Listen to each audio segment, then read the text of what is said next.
Mbak. Oh, sugeng enjing. Mbak Zara kan? Jenengan sinten nggih? Loh, jenengan mboten emang kula to, Mbak? Mboten.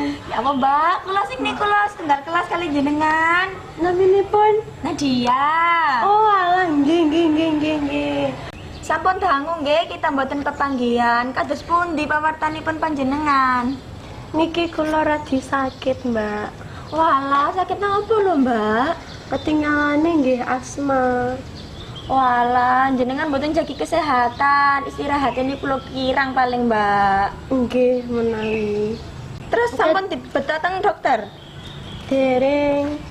Lah napa lho, Mbak, kok mboten teng dokter? Pripun nggih? Menika nggih masalah ekonomi. Terus nggih mboten wonten waktu. Walah, Mbak, sibuk kuliah to? Nggih. Kados pundi, Mbak, pawartanipun?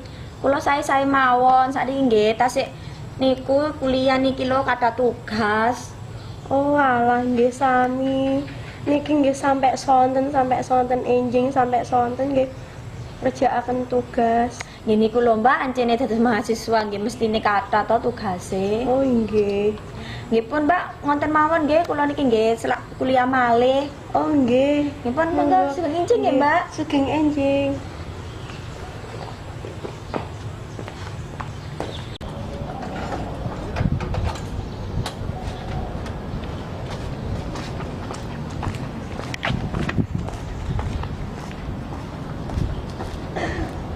Oh, Mbak Ratna, sugeng enjing, Mbak. Sugeng enjing, Dek Zahra. Oh, nggih. Menawi kula ngresahake panjenengan kados pundi, Mbak? Kula sakniki sakit. Oh, jenengan sakit. Lah sakit nopo? Kula sakit asma, Mbak. Oh, asma. Napa Nggih. jenengan gak ada sakit asma toh? Oh, nggih. Oh, alah. Nggih. Kula pengen nyonteraken dhateng puskesmas, Mbak. Puskesmas. Kok Nggih. mboten datang rumah sakit mawon? Nggih, amargi kula nggih mboten gadah arta nggih pripun malih. Oh, lah menawi nak mangke datang puskesmas mboten anu, Mbak. Napa pengobatane niku mboten sae. Saenan datang rumah sakit. Nggih kados pundi malih? Artane nggih mboten wonten to, Mbak. Oh, alah ngipun. Nanging lek sampean niku kula mboten sakit ya, Dek. Sakite kula mangke sonten. Oh, alah nggih mboten napa-napa, Mbak. Nggih. Lah kinten-kinten jam pinten nggih mangke sonten, Mbak? Mangke sonten 43 mawon nggih, Dik. Oh, nggih. Mangke kula dateng bidane panjenengan. Oh, nggih. Mangke kula entos sitabel 3 nggih. Nggih. Nggih. Sembah nuwun, Mbak. Nggih. Sugeng enjing. Enjing, Dek. Nggih.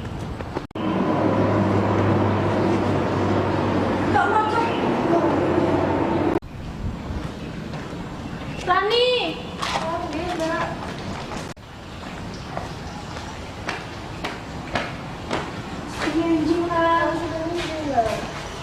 Ngapunten nggih menawi kula ngersai wekdal panjenengan. Kenapa, Mbak? Kula badhe nyuwun pamanggihipun panjenengan. Nggih. Kalau wau kan kula pepanggihan kalian Zahra. Zahra matur menawi panjenenganipun iku gerah asma. Panjenenganipun nyuwun tulung kula ngeteraken dhateng puskesmas. Sampun kula saranaken dhateng rumah sakit mawon. Nanging panjenenganipun mboten gadah yatra. Lah wis pundi ngoten niku, Mbak? Nek miturut kula niku betaten rumah sakit mawon, Mbak. Nanging panjenenganipun niku mboten gadah yatra. Lah terus pundi kula nggih pengene dhateng rumah sakit mawon kan pengobatane nggih sak luwih canggih ngoten lho. Ten puskesmas nggih napa paling obatnya nggih niku mawon. Miturut kula Zara dibetoten rumah sakit mawon, Mbak. Ngoten nggih. Nggih, mangke kanca-kanca saged mbiyantu sak ikhlase. Dados dipun suwuni urunan ngoten. Nggih, mangke kula mawon, Mbak, ingkang nyuwun kanca-kanca urunan. Oh, kinten-kinten kanca-kanca purun mboten nggih. Kula nggih mboten kepenak lho. Nggih purun, Mbak, damel kanca-kanca niki ya, Mbak, kok mboten purun. Walah, nggih pun menawi ngaten mangke sonten kula kemawon datang rumah sakit. Kula nggih besakaken lho, mosok nggih datang puskesmas to rumah sakit mawon nggih. Nggih ngoten mawon, Mbak. Mangke urunane kula suwunaken teng kanca-kanca. Walah, nggih pun menawi ngaten matur nuwun nggih. Ngapunten lho kula sampun Nggih, ngerti sami-sami, panjenengan. Mbak. Nggih pun kula tasih wonten kuliah. Jenengan apa mboten kuliah? Mboten itu mau mboten nonton kuliah, Mbak. Kula nggih pun kula kuliah rumiyin nggih. Oh, nggih, Nggih, Mbak. setengah enjing, matur nuwun nggih. Nggih, Mbak, atas atas. Nggih.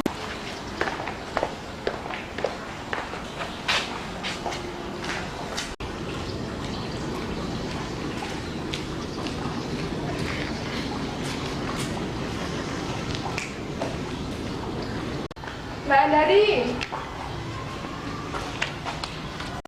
Dalam.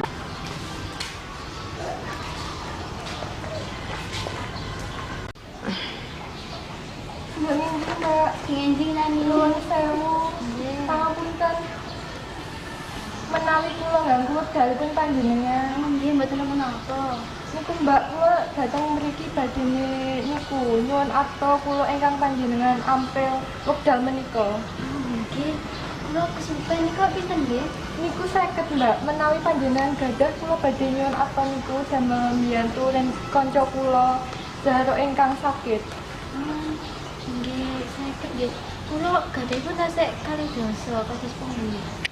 Oh, nggih pun Mbak, mboten napa-napa kula niku butuh sanget niki Mbak. Ngapunten nggih, kula gadhah tasik niku. Nggih mboten napa-napa Mbak. Sak gadahipun panjenengan mawon. Nggih, ngapunten sanget lho. Niki matur nuwun nggih. Oh, nggih Mbak, mboten napa-napa. Ya iku mugi-mugi kancane panjenengan enggak waras. Nggih Mbak, Nggih. matur suwun Balik nggih. kesalahan. Nggih pun Mbak, matur nuwun nggih Nggih, Mbak. sami-sami kula nggih ngaturaken ageng Nggih, panuwun. sudah nggih Mbak.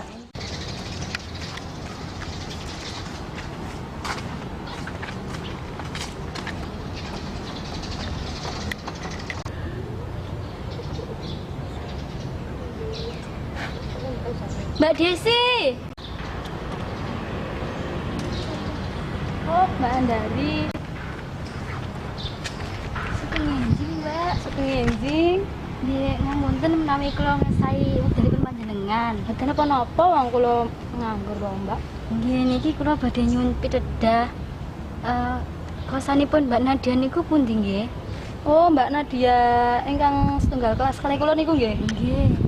Niku Mbak Nadia ngekos dateng Gang 7 nomor selangkung, Mbak. Pinggiripun Radosan. Oh, nggih. Ciri-cirinipun kados pundi nggih? Niku saking Gang 7 niku nggih, gapura niku jenengan ngilen mangke ler Radosan wonten kos-kosan ageng, ngajenge wonten toko sembako. Lah, ten ngriku wonten gerbang ijem. Lah sing niku kos-kosanipun Mbak Nadia. Oh, dados mengke medal gapura Nggih, milen nggih. wonten toko sembako ngajengipun nggih. Wingkingipun, Mbak. Oh, winginipun. Nggih. Oh, nggih. Tapi niku sajake kula kok tasik bingung nggih, Mbak. Niku pun jenengan sumerap toko V Bakery. Oh, nggih. Lah, saking ngriku jenengan ngilen sekedhik menawi gang setunggal, Mbak. Kalih napa V Bakery menika? Oh, berarti nggih. Kilene feedback gang tunggal nggih. Nggih, nomor selangkung gerbangipun ijem. Oh, nggih. Matur nuwun nggih, Mbak. Nggih. Sampun pitedah. Iki jenengan badhe tindak pundi? Badhe wangsul. Punapa ngeten mawon, Mbak? Jenengan lak mlampah. Nggih. Sareng kula kemawon mangke niku dateng kosanipun Nadia. Kula nggih badhe ngrika. Lek menawi mboten ngesahi panjenengan nggih mboten napa-napa lho. Mboten lho, Mbak. Pun niku nggih mangke sareng kula kemawon. Nggih, menawi wonten matur nuwun nggih. Nggih, monggo, Mbak. Nggih.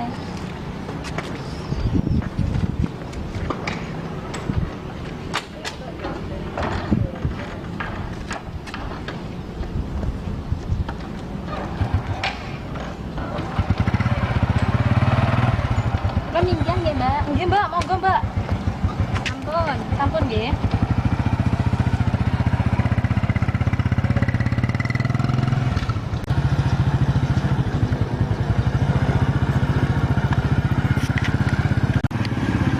Niku Mbak Nadia. Oh, nggih. Siang, Mbak. Siang, wonten apa, Mbak? Alhamdulillah iku kepanggil wonten mriki. Nggih. Badhe dateng kosanipun panjenengan.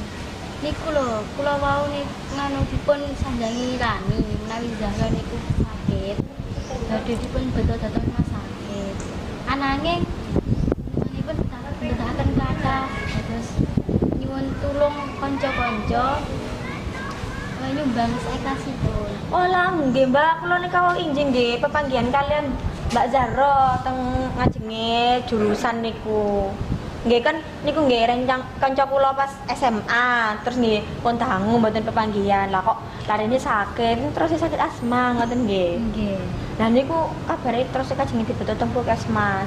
Tapi kok mendingan nggih dibeto teng rumah sakit mawon nggih. Nggih niku sampun rembukan badhe dipun beto dateng rumah sakit, tapi nggih niku. Alah Mbak nek masalah biaya niku saged nggih. Pastilah kanca-kancane purun to dipun tedhi urunan wonten sambel mbiyantu Mbak Zahra. Nggih. Nggih pun ngoten nggih mawon nggih niki kula badhe majengaken nampa. Walah, nggih ngoten mawon Mbak. Nggih, mboten sangat nggih, Mbak. Nggih, sami-sami. Nggih. Monggo. Nggih monggo. Monggo badhe sik kula. Iya nggih. Mboten sareng kula. Mboten kula sik badhe dateng pintu riyen. Oh, nggih pun. Nggih monggo nggih, Mbak. Tos-tos, Mbak, nggih. Nggih. Sugeng siang, Mbak. Siang. Ngapunten nggih menawi kula ngganggu wekdal panjenengan sakmenika. Halah mboten Mbak, mboten apa lho. Ikhlasan meniki wau kula badhe ten kosanipun panjenengan nanging nggih kepanggih ten ngriki. Nggih kleresan nggih nek ngoten. Nggih. Niku Mbak, kula badhe ngampil buku teori sastra punapa nggadah nggih. Kula nggak ada buku teori sastra niku Mbak. Ananging kula niku kesupen, kula salah pundi nggih bukune niku. Oh, Tapi kula nggak ada kok. saestu gadah lho nggih. Nggih, damel napa to Mbak? Niku punapa adik kula gadah tugas lah buku kula menika dipun beto kalih kanca kula. Lah kanca kula taksih dateng Tulungagung dereng wangsul dateng Surabaya mriki. Walah, niku selak didamel to bukune. Nggih. Tapi kula niku sakniki tasik wonten acara. Oh, ngoten. Lah kinten-kinten mangke sonten kados pundi? Nggih, mboten napa ngoten. Utawa dalu mawon, Mbak. Kula tak padosane riyen bukune, mungkin nek sampun wonten kula SMS jenengan teng kosan kula. Nanging saestu nggih wonten bukune gadah ngoten panjenengan. Nggih, kula tumbas kok, Mbak. Tapi nggih niku lho, kula kesupen salah pitung pundi ngoten. Nggih. Nggih, ngoten mangke dalu kula dhateng kosanipun panjenengan mawon nggih. Nggih, ngoten mawon, Mbak. Kula padosane riyen nggih bukune. Nggih. Matur nuwun lho nggih, Mbak. Nggih, sami-sami. Sugeng siang. Nggih, siang. Nggih. Kula wangsul riyen nggih. Nggih, monggo.